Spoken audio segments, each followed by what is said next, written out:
Hello, it's foodie moody মাছে ভাতে বাঙালি। আজকের দুপুরের লাঞ্চের মেনুটা ছিল খুবই স্পেশাল। আমার ফেভারিট কিছু আইটেম ছিল।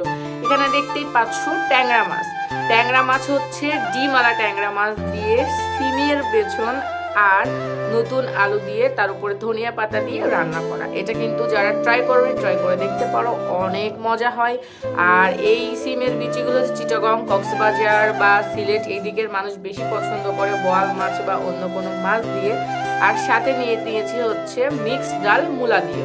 যদি কেউ মূলা দিয়ে মিক্সড ডাল খেয়ে থাকো তাহলে হাত তোলো, আর যদি কেউ না খেয়ে থাকো তাহলে আমাকে কমেন্টস করো।